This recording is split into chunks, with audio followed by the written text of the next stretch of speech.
Here we go. Welcome. Thanks for stopping by. I am Auric, and let's get right into what I got, because there is a lot. Hang on one second. I had to mute myself. All right. So I am going to try to move that whole bit of business over there, and I'll be able to click what I need to click and see what I need to see. I'm going to expand that because that's not necessary to my knowledge at this point. All right, so I'm going to get out my trusty little dictation piece of equipment. And I got a lot of stuff. Like I was telling the Rumblers earlier, I got a lot of stuff. This started as like I'm just scrolling. Holy cannoli. And this started on the 24th, which was Monday. So, yep, I hope everybody is doing well. And let's just right into it, because this is like I'm gonna be scrolling. Let's just get to it. All right. So I got something on Monday about a Superman analogy. So it's related to where we think we are. Oh, yeah. Where we think we are, who we think we are, where we came from, and how old is the Superman analogy. It's a representation of humanity's progress. So he was shipped off before he had awareness. And this is why I think some people have these pre-birth memories and some do not, is that it's not necessarily that your memory was wiped. It's that the consciousness that you inhabit, the physical form, isn't able to make those neural connections. So I don't think our memories are wiped. Otherwise, we wouldn't be able to access it. So, right? Because we ultimately end up accessing it. We get, in computer terms, which is what everybody likes to refer to right now, is, it's not even a reboot. It's reconnecting to those neural networks that we have within us. We have been disconnected from those neural networks. And with the whole silly Superman thing, he had those abilities. He just didn't know what to do with them once he got, totally reconnected. Now he's getting, okay, this is why I can do this. It's like, what do you mean I'm adopted? Like, as if you couldn't tell, really? All right, so let's see. The second portion was thinking about the sound when we speak and our perception of what thought is when we think that the same thing, that when it comes out and we hear it in a recording, but it sounds very different. So when I go back and listen to this and I hear my voice, I'm thinking, that really wasn't the energy that I felt coming in. It came out sounding different. And I'm not talking about coming in here. I'm coming in when I'm picking this up, saying it out loud. It has a different, synergy is not the right word, but not syntax. It just has a different energy to it. I don't even know how to describe it. It's just different. Yeah. Hi, Selena.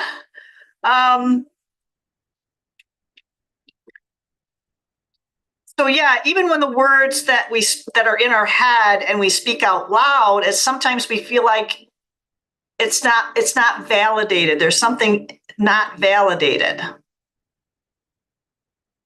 So when you listen to the words after they've been spoken, you can feel some of the doubt creeping through, or maybe some of the other emotions and feelings that others might say, or maybe you don't feel it when you speak those words. So you're mulling it over in your head and it comes out different. Thank you. You're always so sweet.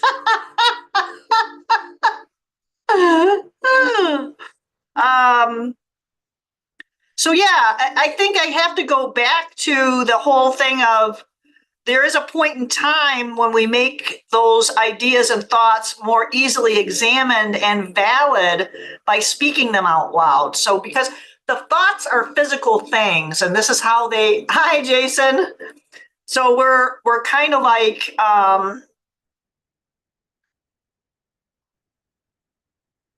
they're physical things, and it's not just that they resonate. When we speak them, they resonate unspoken, and more than just the dynamics and dimensions of what we can see or feel.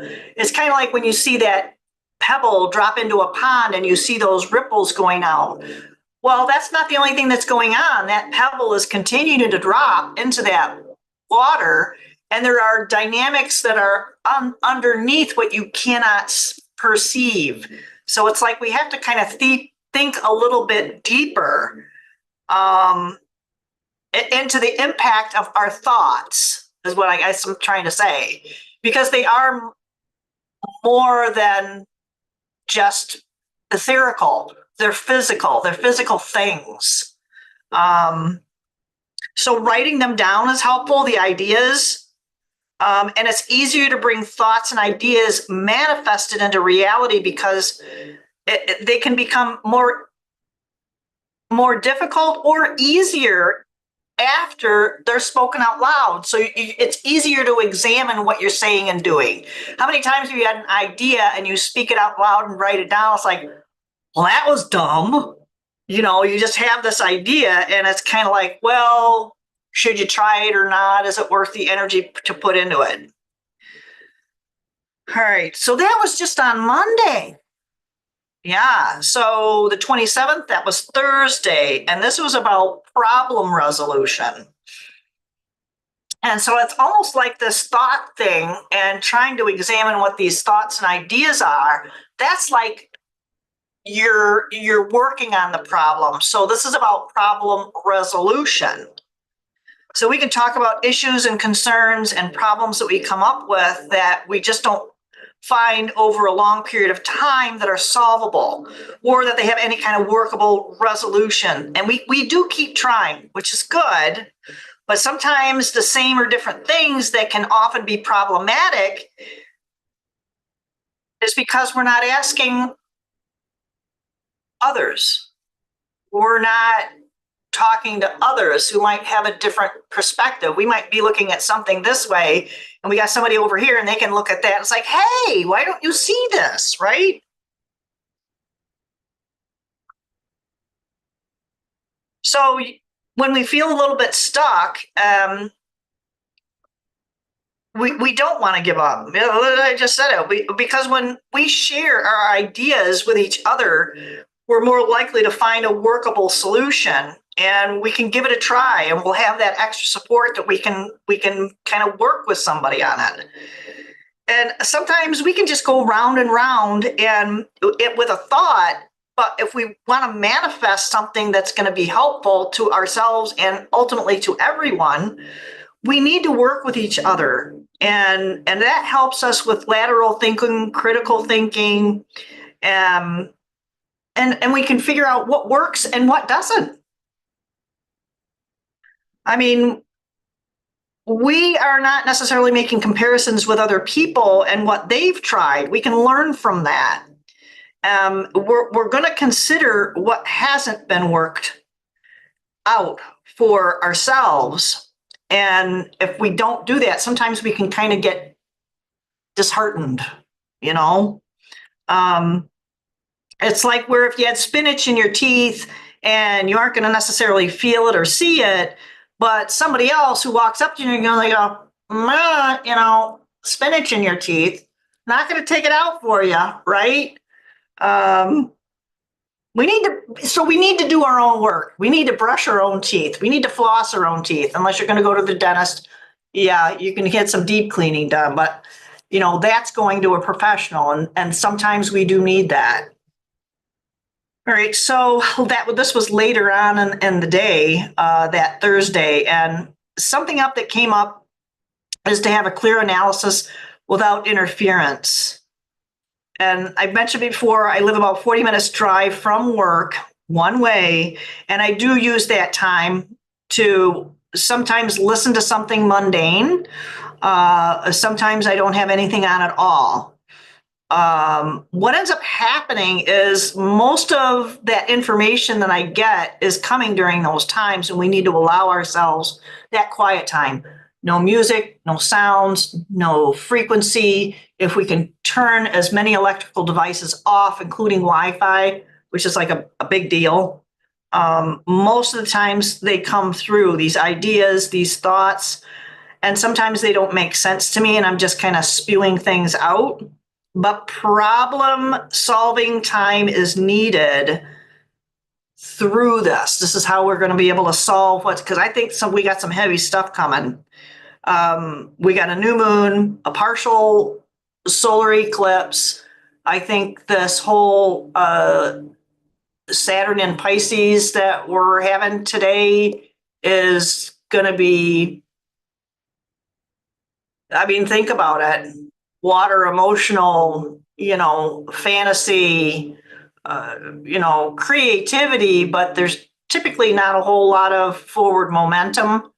And then with the Saturn controlling rules, processes, lists, we're going to have to manifest with those two energies. We're going to have to blend them, find that balance that's going to work for us.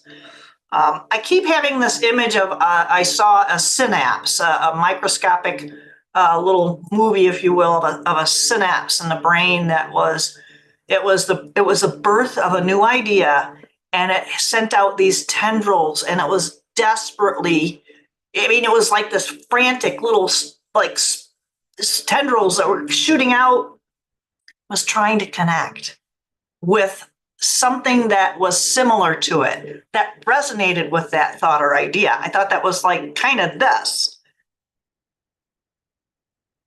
But the other thing is too, when we're not finding that, it's not that we should give up on that idea.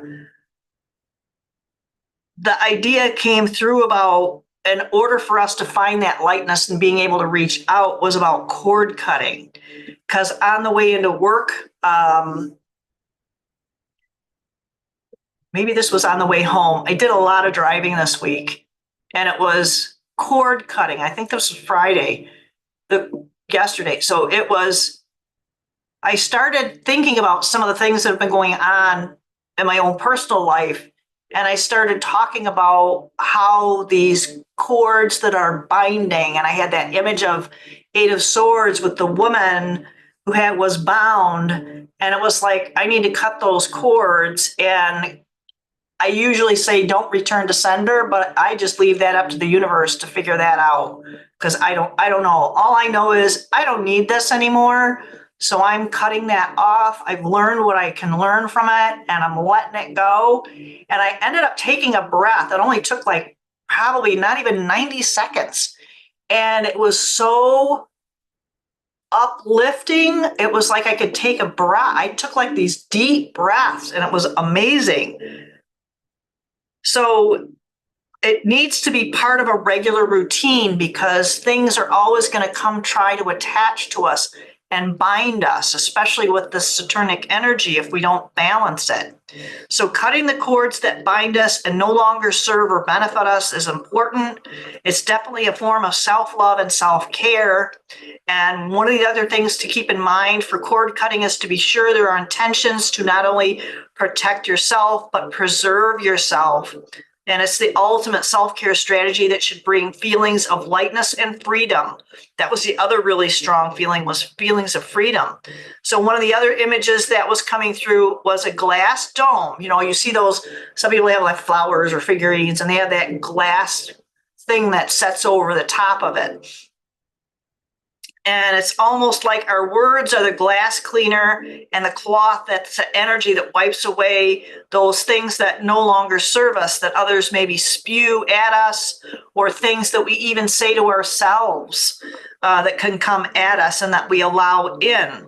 So we don't forget the things that are said or done, but we are able to lighten our load because we see more clearly when we clear away those poisonous or toxic aspects.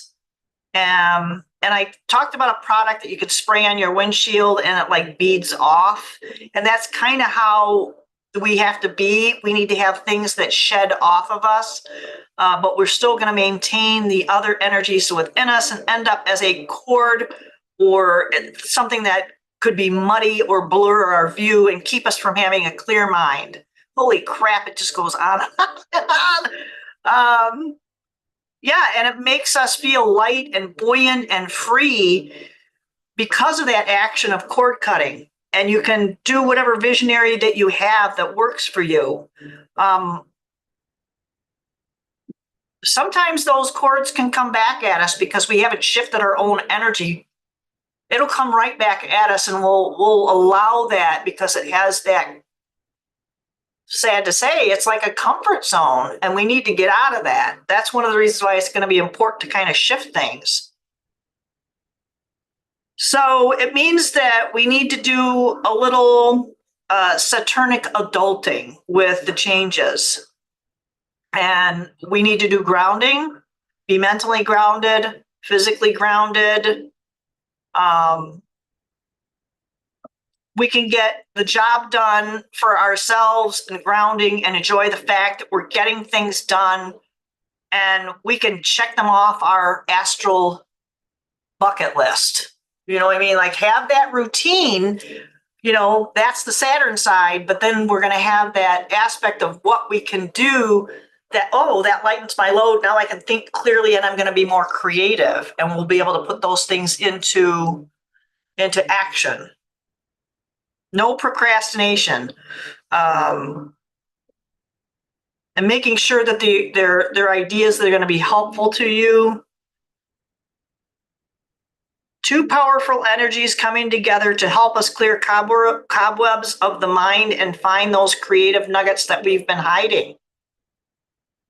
And we're going to be most uncomfortable during this time if we haven't moved that energy. And it says wolves, but it's waves. There's going to be Saturnic waves of control, rules, structure, and something that's predictable. So if it's predictable, we can sidestep those bad boys, right? And we do need to don't resist embracing the creative, dreamy, emotional side, because it's going to put ripples in those rings of control. And we're going to be able to figure out where that balance is. Oh my gosh. And I think I'm going to put the rest of this in a separate download because that feels like that's what's for today right now. I'm going to be doing another recording probably this evening. I don't know if it's going to be live or not. It might be live with Stone. So make sure that you do the like, share, subscribe. And the notifications button is really important because, like I said, I have a full-time job and I do this for grins. Not really, but I do. So I am going to move over to the cards. If you want to see how I pull the cards, you'll have to head over to the Rumble. It's like the first maybe 5 minutes today anyway. Sometimes it can take up to 15 minutes, but let's pause. I'm going to turn that off, move my microphone. I really don't like doing this because I think it's hard on the equipment. I'm working on a setup to get this so I don't have to move things around quite so much. So let's switch the camera over. It's going to be twitchy. It's going to be twitchy. It always is. Oh, it didn't. I'm so impressed. Wow. Cool. All right. So these were the cards that were presented to me today. And in the earlier where I pull them, I explain the whole which decks. And if you're really interested, this is the good tarot. So yeah, confidence, the Queen of Fire. So she's a lady of action, confidence. She doesn't mess around. She is very heart-centered in this. I mean, look at the confidence on her, right? I kind of feel like that's what we need to achieve if we aren't there already. I feel like most of us are. If you're reading this, if you're reaching this now, I feel like that's where you're at. And this is what we've had to deal with. This over-emotional waves. Yeah, this is a water card. 5 of Cups, right? This wave of emotions.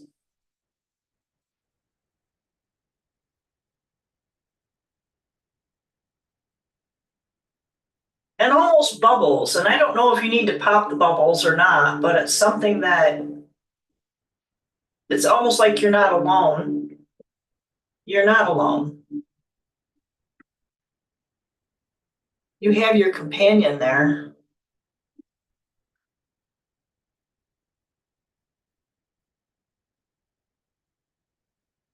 Yeah, this is equanimity. This is balance and getting grounded. This is a higher mind. This isn't about money. This is about really survival. Survival of the fittest mind, I think, because we're going to have some pretty strong stuff come through. Wow, this is kind of heavy here. I have to kind of process this. Yeah, what are we going to do to process it? We're going to have to stay connected, but we're also going to make sure that those things that I talked about, we're going to have to make sure that we all take that routine, that Saturn routine, and even if it's 2 minutes in the morning, evening, noon, whatever you can do to help you get rebalanced, even if you don't feel like you're out of balance, a lot of times we don't realize that, but we are.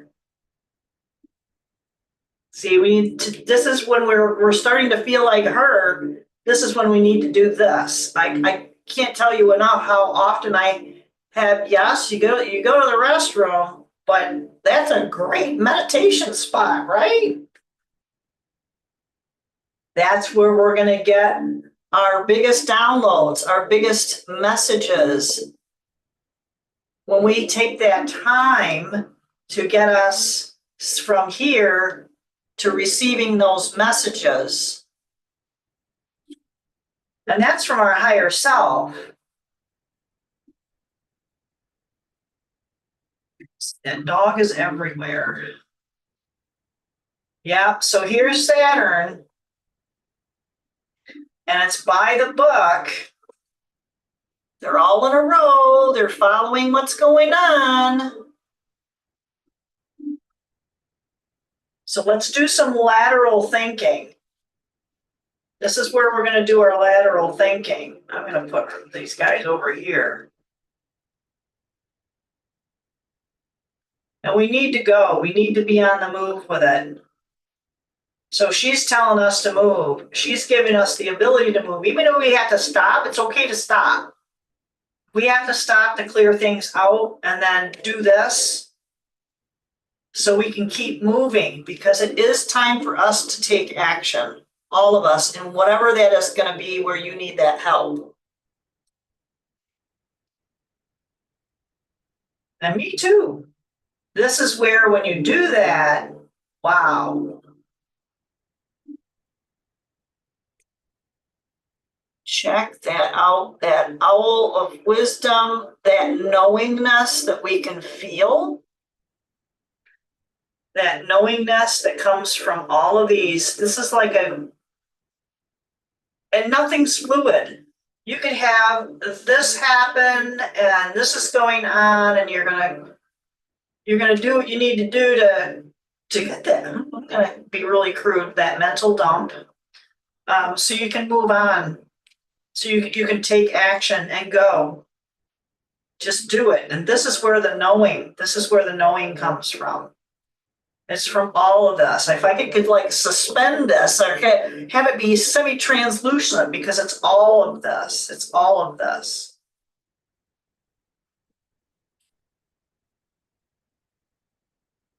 Oh, wow. So I'm going to put this one, I'm going to put her. And this is an illusion. This is an illusion. I'll tell you why in a second, but we're going to feel orphaned. We're going to feel like we're alone. And this is why it's going to be important for us that when we feel like we're in this place, we need to make sure that we're receiving those messages. We need to reach out to other people. It's really, really important, because this isn't us, because she's lamenting here, but look underneath her. there's somebody always with you, supporting you, holding you up, trying to lift you up. And sometimes we can't feel that. Oh my goodness. So these guys, by following the book and being open to and flexible, this is what we're going to get. This is where we're headed. We're gonna get what we're asked for. So be careful what you're asking for right now. Seriously.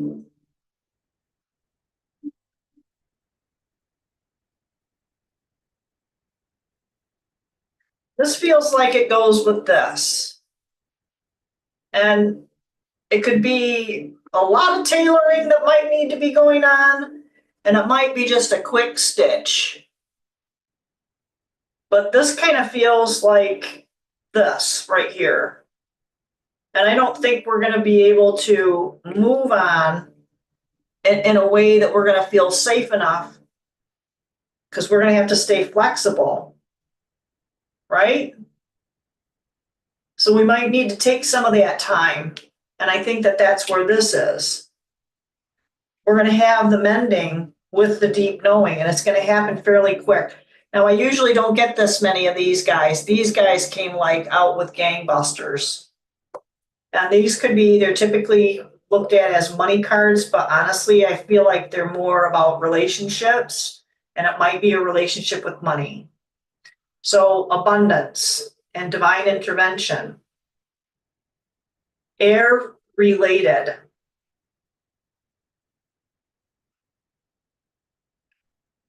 So air and feather is related to, well, it's kind of both, isn't it? It's like a combination of, because the feather is like a sword, but the air, to me, the air,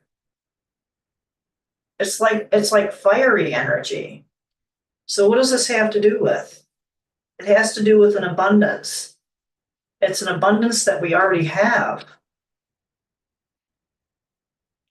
And I think this is how this is going to come to fruition.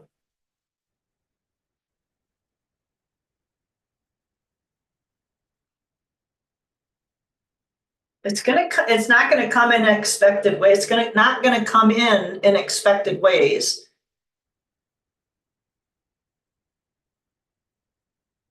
Oh my goodness. Sometimes it's right in front of our faces. Can't see the nose on your face kind of thing. It's going to be so close.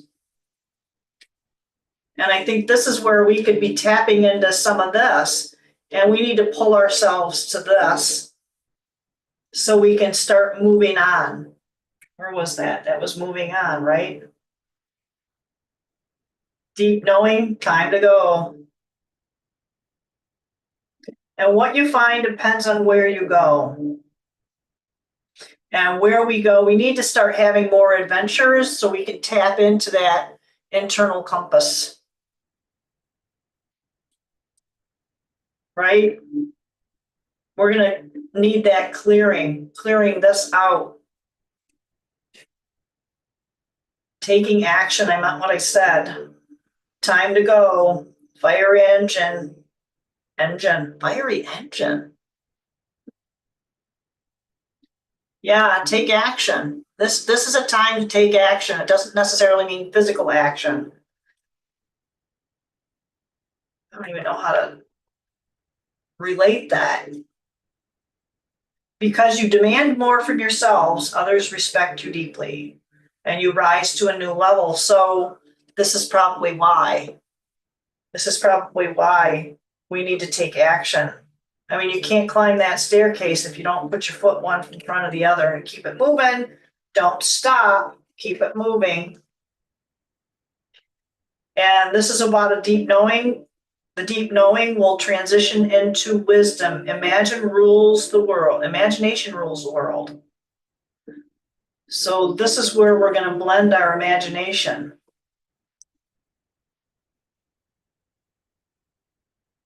Ooh, You know, this says financial relief, and I actually initially saw belief. And that's something that I think Stone and I are going to talk about too, is what does belief mean? Um, this is about self-care.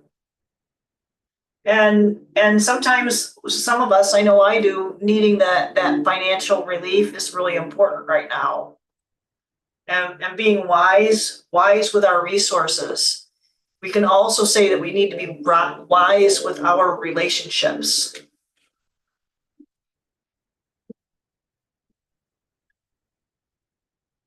And this is also about not being afraid to let go of things that no longer serve us. This is the cord cutting stuff. The end of something marks the start of something new. So when you do that cord cutting, you're actually recreating yourself. That's a segment of an evolution, and not the BS that they try to feed us about what they call evolution. This is different. This is not something that we don't have. This is reconnection. That's part of evolution. This is something reconnecting to something that we have no longer, or at least in this life, not had. How do I even say that? Because I see a picture in my head. Make stepping stones out of stumbling blocks and turn the situation into your advantage. And that's going to add clarity. But that doesn't answer this. How do I explain this with the fresh start and the evolution? Because it's not the same kind of evolution. Because we've always had what we have. We have everything. We are just relearning how to access it. Maybe that's what it is. All right. Well, thanks for stopping by, y'all. I hope this was helpful to you guys. Thank you, Selena and Jason, for hanging out. I do encourage people to shoot me an email or just reach out on any of the items or the connection spots in the description in the description box that I'll put after I shut this down for a hot second.